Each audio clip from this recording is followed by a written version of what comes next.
Hello and welcome to this session on e-portfolios for teaching and assessments. This is a hyperdoc style presentation. Hover your mouse over all objects to explore which ones are clickable. So let's talk about why create an e-portfolio. E-portfolios are becoming the rage in both higher education and job sector. Students can use e-portfolios for assessments in the higher education and for interviews in the job sector. Here, if you take a look at this example here, this is a very comprehensive article that tells us what graduate employers are seeking.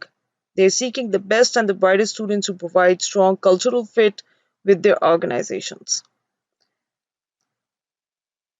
And for business graduates, the competitive market for employment demands that they're able to stand out in a crowd.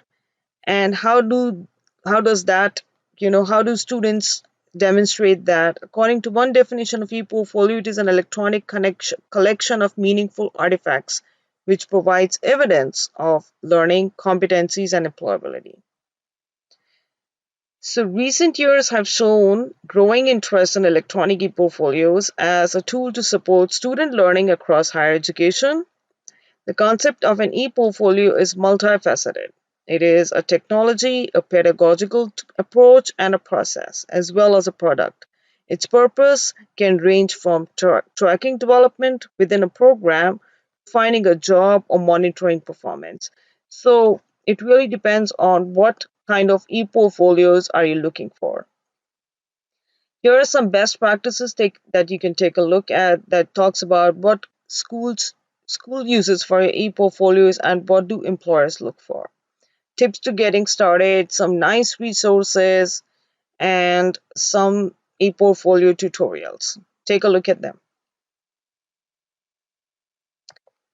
Next, we talk about,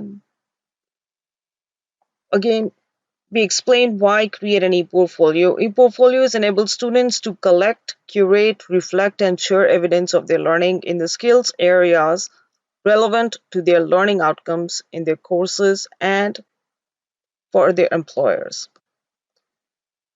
Here's another website that explains what are e-portfolios in theory and in practice. Types of e-portfolio. There are two types again. LaGuardia Community College distinguishes between assessment e-portfolios and career transfer e-portfolios.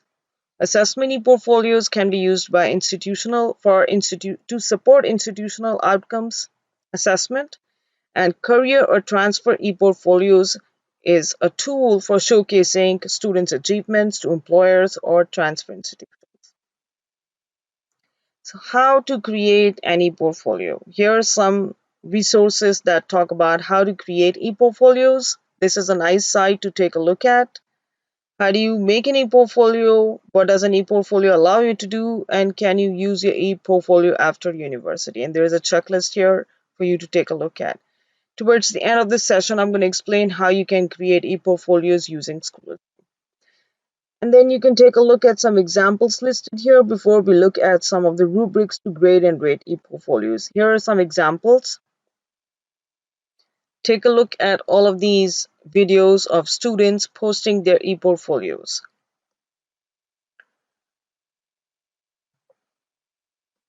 So rubric for academic e-portfolio. So as we mentioned in this session, there were two types of e-portfolios, academic and for career.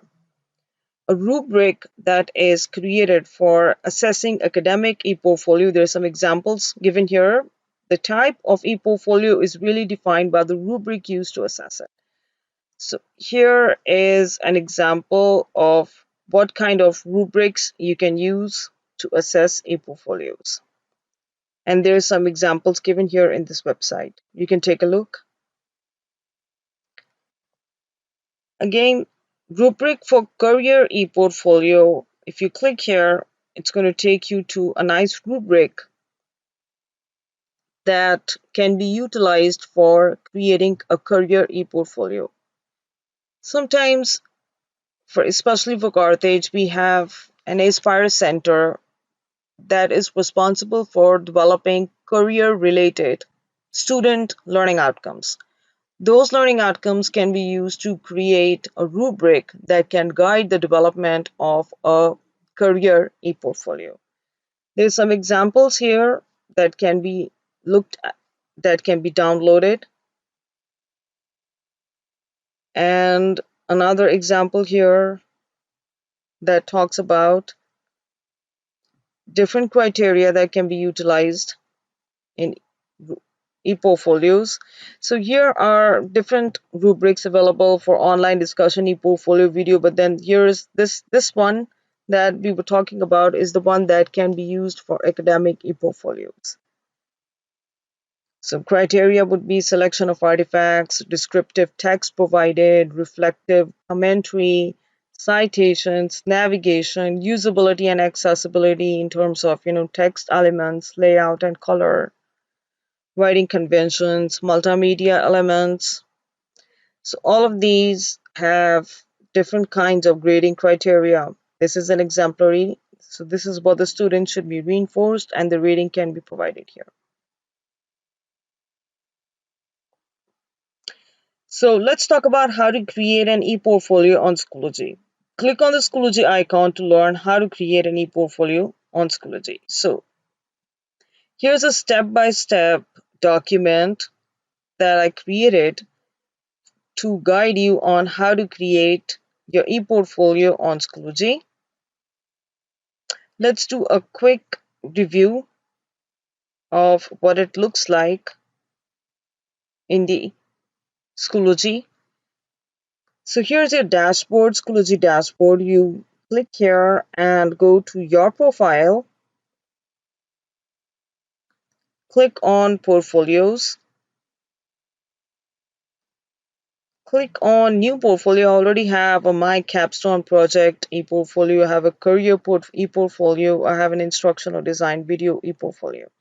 You can take a look at this one, and you can add an image. You can add My Career e-portfolio, the title, any title that you want. You can add a description. This portfolio will be used to apply for jobs and interviews. And you can also add a rubric. Begin with the rubric that will be used to assess this e-portfolio, so it serves like a transparent guideline for you to develop quality e-portfolios. Rubrics used for developing this e-portfolio. So you can just add the link. So this is the rubric that was used to create this portfolio, that will be used to create this e-portfolio. So it grades on your planning process, content organization, innovative components, and product.